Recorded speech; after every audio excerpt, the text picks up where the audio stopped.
the word for 2020 is pivot. So whoever has the innovation, has the ability, and puts their resources behind being able to stay and lock into the pulse of what people need at that moment, is going to have a huge impact on determining what that menu looks like. And obviously, to your point, without having to completely rebrand yourself, because you don't know when that's going to end. But the ability to move within all the changes that happen on a daily basis is going to determine who gets out of this alive. Yeah. You know, I'm seeing it already. I'm seeing those that are hunkering down right now, and they're going to get left behind, because those that are out there, you know, the Shachis of the world are going to be ahead of the curve, you know, and they're going to be the ones that have mastered and become so much better at implementing changes on the fly that it's going to be second nature, and they're going to come out of this looking pretty good. So I'll say one thing on that.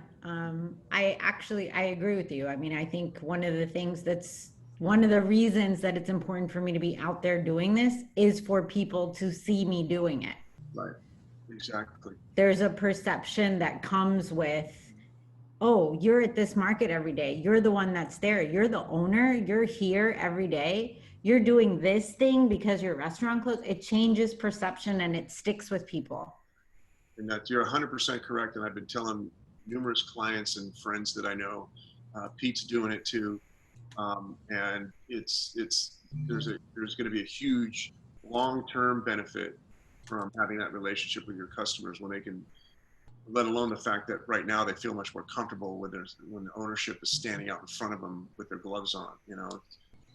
And you talked about, you know, if you have a closed kitchen, you know, and all the things you can do to show that preparation is being done the right way. And one way is just to make sure that chef's out and talking to people all the time, you know, dressed in a clean, you know, imperative, absolutely imperative, having gloves on or whatever the case may be, and out there saying, hey, I just want you to know I just came through back there, and it's clean as a whistle. I'll be happy to show you. You know, anything nowadays that it's going to take to create that consumer confidence, you're going to end up ahead. I have one quick thought. It was in talking about what we we talked about the social media of not necessarily the food, that your next video is going to be of your kitchen and your A grade and all that stuff. But imagine taking somebody on a virtual tour of your kitchen, showing them hand sanitizing sinks, showing them your dishwashing machine with all the sanitizers, all the chemicals, all that stuff going through. They've never seen that before. They didn't know that there were separate hand washing stations in back of the house. They thought everybody just probably goes to they go to the restroom.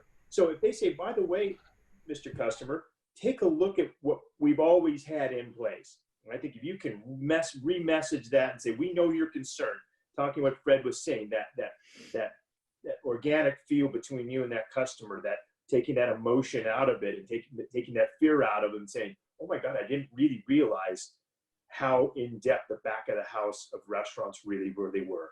And if you message that, and we get all of our peers to message that, and all of your friends who are operators, if we keep getting that message, they're going to say, God, the restaurant industry really, we took it for granted. We didn't realize how much they did behind the scenes, and we've got to message that.